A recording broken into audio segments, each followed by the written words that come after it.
What's up, everybody? Welcome to Podcast Now. I'm Alex, and in this video, I want to talk about the good and the bad of Gotham Knights canceling the PS4, Xbox One versions. Now, this is the first of several videos I have planned over the next couple days, kind of taking a look at specific elements of that gameplay presentation and talking about it. I do want to talk specifically about the gear. That'll probably be the next video. We got, that screenshot everybody's kind of sharing around, both of what the gear looks like and as well as kind of the stats and all those kind of modifiers there. So I want to talk about that most likely in tomorrow's video. Let me know in the comments any other videos you want me to talk about. If you want to talk about the gameplay or the story or the visual aspect of the game, let me know, and I'll do those videos as the week goes on. But I wanted to do this one in particular. We mentioned this very briefly in the beginning of yesterday's video, and it got honestly, it got exactly the reception I thought it was going to get. This is what I noticed with Need for Speed when I made the rumor video talking about that game,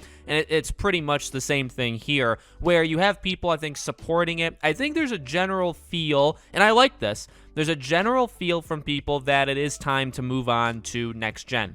Next gen actually meaning current gen, PS5, Xbox Series S and X. Now, follow me through, because there's a couple different aspects of it. I'm not saying what they did was okay. In fact, what they did is actually pretty scummy. Same thing with EA, okay? I think it's a stupid move. I think it's a bad look for you as developers to do this, and I'll explain as this video goes on. But looking at the positives maybe first, I do like the fact that we're getting to, and we're in year 2 of the PS5 and Series X and S, having games exclusive only to them, dropping those last-gen versions. Again, that element of it on its own, I think, is good. Now, and again, let me make sure I cover every single base, because there's always something I don't say that somebody will catch me on, and it's like, oh, I was thinking about that, but I just didn't say it. I'm not saying that having a game only on next gen immediately makes it better, okay? There's games that have been on PS4. I mean, look at some PlayStation exclusives, even look at some Xbox exclusives. There are some incredible things you can do with the last-gen consoles. I guess in terms of open world, a game like Ghost of Tsushima would be a pretty good comparison. Not perfect, but in terms of like loading time and visuals and just everything working all together. Ghost of Tsushima is a phenomenal open world game. I mean, look what they did with The Witcher 3, and that was 7 years ago, right? There's a lot of amazing things you can do. So again, the fact that you're on only next gen or current gen, however you want to say it, doesn't immediately mean everything is better. But what does it mean? Well, to me, it means kind of streamlining things a little bit more. And what I mean by that is saying, okay, well, maybe we promised too much. And that's something that, you look at all the delays of this game, you look at, okay, well, what, and this is not a surprise, this is not a shocker, this really shouldn't even come across negative. The stuff that's happened internally at Warner Bros. Montreal, right? Something clearly happened. Something, like, obviously they've had issues. There's no denying that. So is one of those issues that they were basically stretched too thin with last-gen versions. That's very possible. So, again, while being on PS5 and an Xbox Series S and X doesn't immediately mean your game is going to be better, one thing I do know for a fact is having it on all of these platforms does take more time. If you're making a game on cross-generations, you are factually, maybe, now, how much time? That depends on the studio, the size, the resources, how many people they have working on it, all that stuff. But factually, it does impact the game, okay? It absolutely does. So from a simple studio management, perspective, or like a resource perspective, maybe by trimming out the PS4, Xbox One versions, it helped them. And you know what? If that's the case, I'm glad in that aspect of it.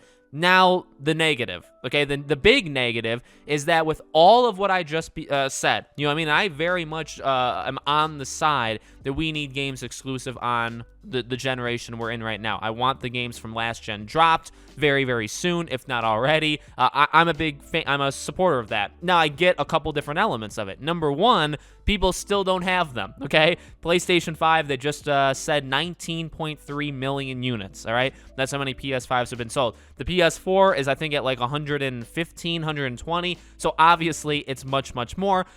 Granted, it's been only 2 years, actually a year and a half for the PS5. But you look at that, you look at the Xbox Series S and X, factually, you have quite a few. You have actually probably 100 million plus people that have the Xbox One, PS4 more that have the PS5, Xbox Series S and X. So by doing what they're doing right now, they are factually, it is what it is. They are shrinking the people that are able to buy the game. Okay, the player base, or the I guess the consumers, just how many consumers there are on planet Earth. They're shrinking them. All right. Now that's good or bad depending on how you look at it. It's probably bad, right? Because you just have less people to get the game. The biggest issue I have, though, okay, even that, I mean, like Ratchet and Clank Rift Apart came out only on PS5. That game sold rather well for what it was, so, it can work. But the biggest thing to me is promising something and then taking away. That's where the word scummy comes into it, right? And again, I wish that this is not a threat. In fact, I've used no threatening words whatsoever, but I just want to make it clear for YouTube's sake. This is, this is nothing outside of what it should be. It's not good. It's not a good look. And I said the same thing for EA. And the rumor, by the way, for EA, I don't even think this is confirmed. The Need for Speed game that's coming out this fall, that was promised by EA to also be both cross-generation, and then the rumor is now they're dropping it. So they're basically doing the exact same thing. They promised Need for Speed on all of these consoles, and then they're going to trim the last-gen versions and only do the current-gen versions, okay? So it's the exact same thing. Gotham Knights is actually, to my knowledge, the first game to actually do it, though, right? Need for Speed still hasn't officially done it, so they haven't gotten backlash. Gotham Knights just did it. And again, to me, just not a good look, because it's just, what do you even want me to say? It's just not a good look. You promise it on PS4 and Xbox One, and here's the deal. I know there are people like this because maybe it's the situation I'm in, right, with these videos, but I've seen people that have literally said, oh, I'm not gonna get or even try to get the PS5 or Xbox Series S or X because I can just play Gotham Knights on my PS4 or on my Xbox One. I have seen countless I don't know if it's the majority of people, but I know I've seen people say it. Same thing for like Hogwarts Legacy. If Hogwarts Legacy did the same thing, I saw countless people that said, oh, good, it's coming out on PlayStation 4. Now I don't need to even worry about getting a PS5. And then if you were to drop the PS4, right, then those people would be mad. So, and again, to come across very transparent, just like I said yesterday, this is not I can't pretend like it's an issue that affects me, right? I have a PS5, I have an Xbox Series X, I'm good. And I'm not like stroking my own ego. That's none of that, garbage. I'm literally just saying that factually is the situation I'm in, so I can only talk about how I think others may feel. I guess that's kind of what I'm getting at, right? I don't know. I can't describe how I feel because I don't have a feeling, but I know what others feel like, at least some people that I've seen. It's a tough look. It's a tough look because I know there's people right now that are upset. There's people right now that are scrambling to get a console.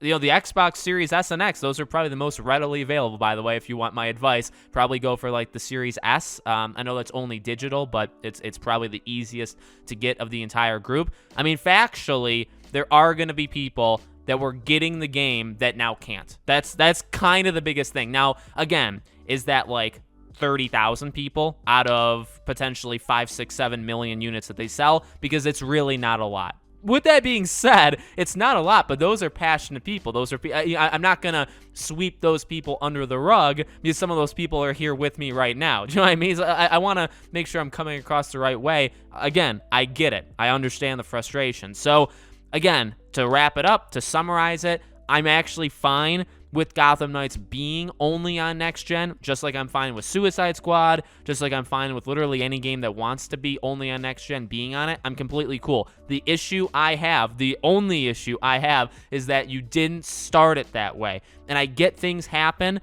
Clearly things happen behind the scenes that messed with that game. I know it's been years. It's been almost 2 years now since we first saw it, so a lot has changed. And I also understand that there is literally the excuse that you're using it, they literally said in the statement, they're using it to optimize the next-gen versions. Like, they want to put all their efforts and resources in the next-gen versions, which I also understand. But again, I would understand that more if you started with saying that. If you said, hey, I know we're showing this game, and also maybe it would always be a bad look because this game was, what, August of 2020? So the PS5 wasn't even out yet, and Series X and S weren't even out yet. So to announce the game and say, yeah, we're only doing next-gen, that probably looks a certain way to certain people. But again, you come out and you say, well, hey, here's the deal. We really just don't have the resources to spread ourselves that thin, so we're going to put everything we got on these next-gen versions. We're sorry if you don't have the next-gen next-gen console, but that's the way it is. I would respect them a whole lot more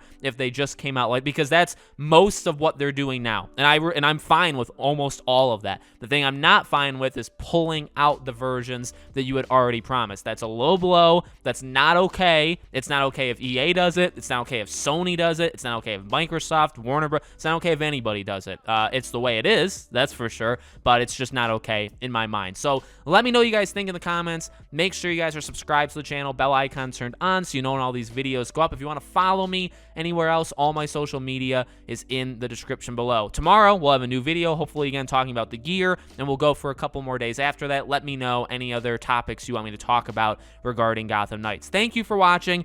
I hope to see you all on the next video.